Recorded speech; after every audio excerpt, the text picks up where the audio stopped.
Good morning, everybody. My name is Ann Howard. I'm the Executive Director of ECHO, the Ending Community Homelessness Coalition. Behind me are the teammates that work to end homelessness every day from different nonprofit agencies and from the ECHO Board of Directors. We're here today with Mayor Adler and soon to be joined by Mayor Pro Tem Kathy Tovo to let you know about the January point-in-time count of the homeless population. Mayor Adler, thank you for coming back to Austin from your short vacation, and we'd love to hear your words. Let me begin by just saying thanks to everybody that's standing behind me. This is the leaders in our community helping us address and deal with folks in our community that are homeless and leading the charge to house the homeless in our community. This is a priority in our community. It's a priority among people who live here all over the city. And as evidenced by what we saw at the strategic planning last week, it is, or a week before that, 2 weeks ago, it is a priority of the Austin City Council. In fact, I think addressing the challenge of folks that are homeless living in our community was ranked, I think, the highest priority among all the priorities that the City Council discussed. I participated in the point-in-time count again this year. I found myself at 2 o'clock in the morning under the Mopac Bridge just west of downtown. We were handing out hygiene kits. We were taking the census, meeting the people that were there. Had some wonderful conversations with some of our Austin residents who are living on our streets. When you look someone in the eye, when you engage them in conversation, it is immediately apparent that you are not dealing with a statistic. You're dealing with a real person. Everything that we can do, we should be doing to help this population. There are so many things that are happening so right in Austin, but the prosperity is not being equally shared. But that prosperity that we have in this community gives us the power and the ability and the tools to really do something. I'm sure someone will talk about the results later as part of this program, but it tells us that the folks living in homelessness in our community is up by 5%, that it's dramatically increased, up 23% among people that are living on our streets, people that are unsheltered in our community. People living in our shelters actually gone down by 6% in this past year. But that's not all good news, because a lot of that decrease is the result of capacity reductions in the facilities that we have available for this community. Front Steps Emergency Shelter had a decrease of 40 emergency shelter beds. Foundations Community, I understand the number's gone down. Part of that might be a reclassification. The Salvation Army had a temporary decrease, as you would have from time to time with all the construction that's going on in our city. The expression "keep Austin weird" is not a joke. It is a statement about the values in this community that we accept and support those among us that don't quite fit in the way that most people do. Last year at about this time, I joined with the Mayor Pro Tem in asking the stakeholders in our community to get together, to give our community a plan to house the homeless in our community, to end homelessness in our community, and we're going to be voting on that plan now. And it's an important time for us to be able to move forward. We're going to have to find new partners to get this done. We're going to have to find new sources of revenue to get this done, and we're going to have to summon all of our resolve to get this done. But we know what our goal is. Our goal is to house the homeless in our community, and now we have to get on to get that done. Mayor Pro Tem. Good morning. I appreciate you being here today. I'm Mayor Pro Tem Kathy Tovo, and I represent City Council District 9. And I was among the hundreds of volunteers who fanned out across this city and across the region on the night in January where we were participating in the point-in-time count. And, you know, as someone who has participated in that the last couple of years, I can say no one comes away from that experience unchanged. You know, meeting with our neighbors who are living out on the street and talking to them about their personal experience and getting information that will help bring resources to this community to meet those needs is humbling and shocking and I would say upsetting.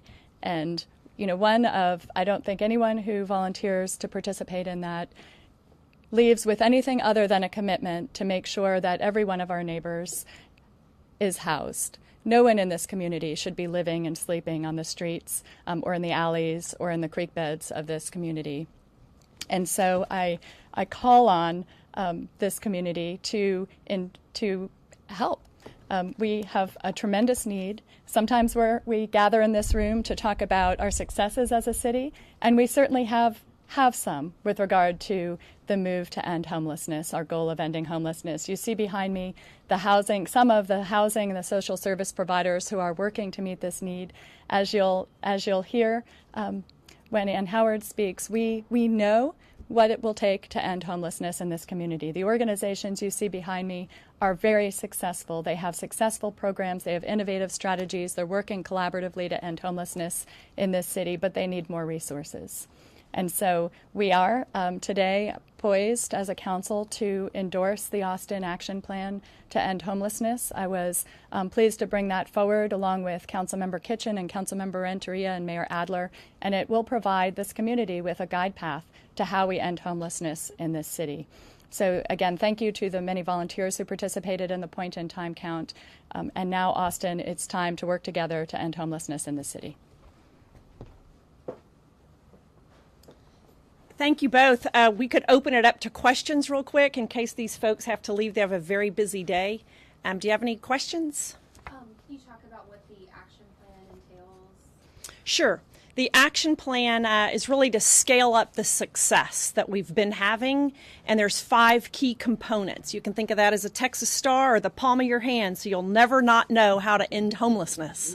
And one is effective outreach and shelter. The second is housing and support services. The third is effective collaboration and shared data. The fourth is to address the disparities we see in the data. And the fifth is the public-private partnership needed to implement the plan.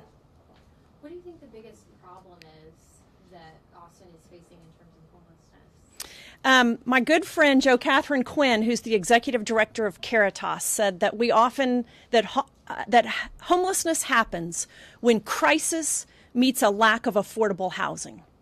And we know that we have a lack of affordable housing in Austin. We also know that our population experiencing homelessness is dealing with health crises, with a lack of employment, with addiction. Not all of them have addiction, but they're struggling with that, some of them. And the list goes on of sort of the challenges and misery of people who are stuck living on the street. So we have that sort of clash that creates homelessness. So do you think is your priority more getting them into permanent housing or fixing those problems? That's a great question. I think the folks behind me are dedicated to ending their homelessness. We want to have a system that's big enough to meet the needs so that people are homeless a lot shorter period of time. We like to say that homelessness would become rare, short, and non-recurring. But then you talk about how do you prevent homelessness, right? With adequate access to health care and jobs and education. Susan McDowell is behind us. She's the executive director of LifeWorks. We're working closely on to end youth homelessness by 2020, and that requires us working closely with the school districts, with the Children's Protective Services and foster care, with the juvenile justice system. So we're really dealing with sort of the challenges across this community and every community, and trying to do what we can to improve those systems so that they quit adding to the homeless population. And you said you're looking for partners and more sources of funding, so where are you looking for that? Everywhere. We're real excited. I keep saying their name. They're going to get mad at me. But the St. David's Foundation, as they have looked at their strategic plan, and that's a foundation that's been typically dedicated to health outcomes, and they're recognizing that the supports that these guys provide to people who have recently moved into housing, so housing supports, really impact health outcomes. And they've amended their strategic plan in the future to be able to address that. We've got Integral Care behind us here who have a lot of state contracts. And there has been increased funding from the state to address mental illness. And so looking to that nexus of funding that addresses, health and homelessness together is another strategy. We're going to need just new money. We're going to have to make some money somewhere, and however, what actions we can take as a community to do that are going to be significant. Mayor Pro Tem, how have the measures that have been enacted by this council have been on the last 7 years? Have we looked at the outcomes that those have created? Sure. As the mayor indicated, this council has a strong commitment to ending homelessness. It is one of our very top priorities. We have been able to increase the funding for services, for housing, and providing services to individuals experiencing homelessness. In last year's budget, we increased the city's commitment by about $2 million.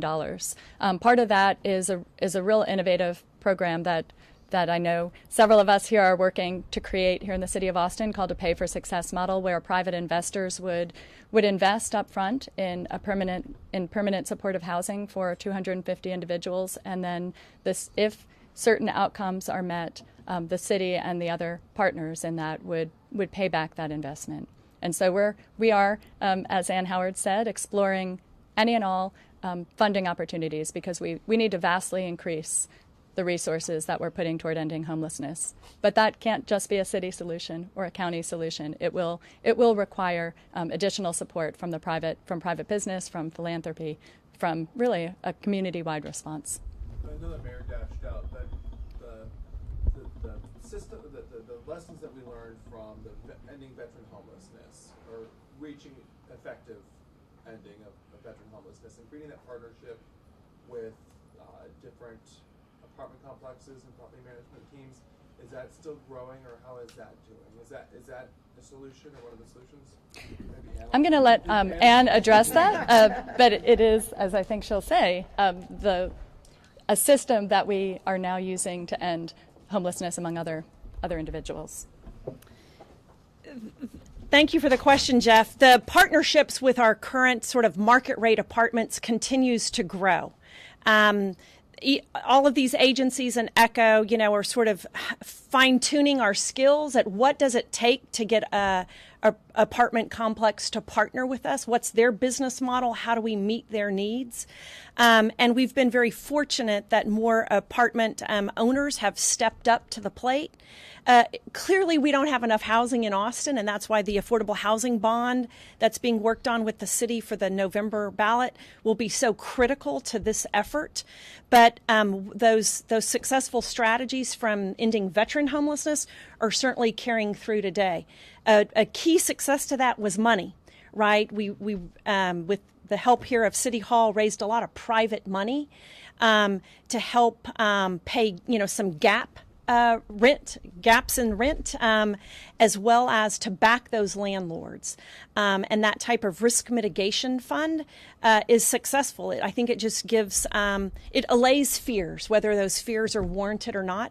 And we're all in with, our partners, whether it's business or government or healthcare, to see how can this be a win-win? Because we know right now we've got to end the suffering and the costs related to maintaining homelessness.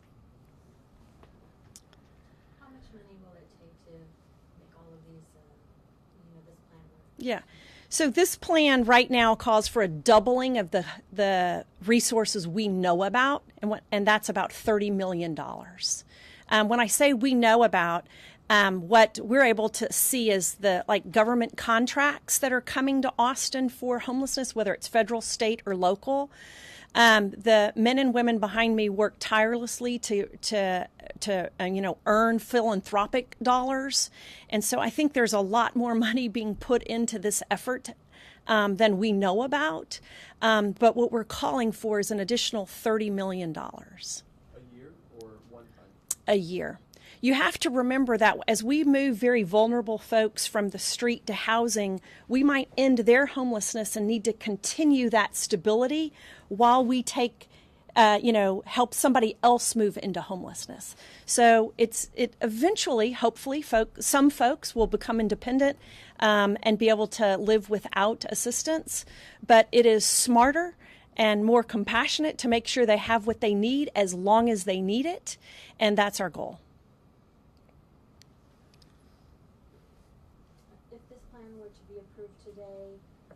Does that mean an allocation of funds at the moment? Or? No, it does not, but that means tomorrow we start working on that. It's no loss on any of us that city government, county government are all moving towards their budgeting cycle, and so we want to help them have as much information as possible. It's also the way, these guys have to do stuff. We're always quilting funding together. We're leveraging one thing over another. It's tremendous work. And so you have to be able to put a fork in the sand and leverage that and build on it.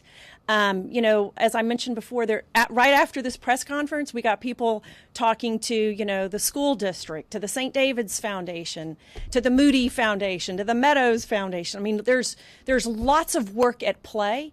And so we just have to, finish something and move forward, and find implementing that plan will be the work of tomorrow.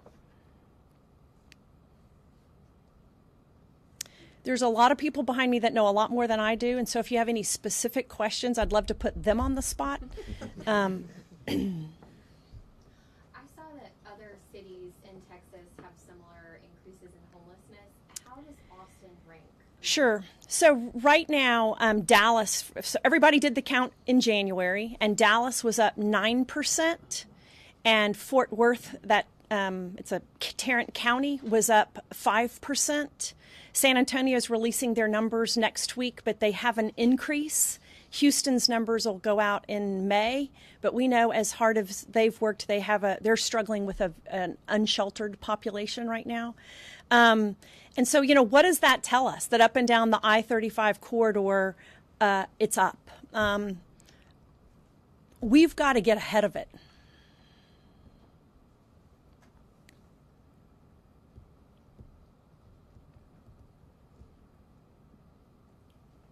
I think we're done. Thank you very much.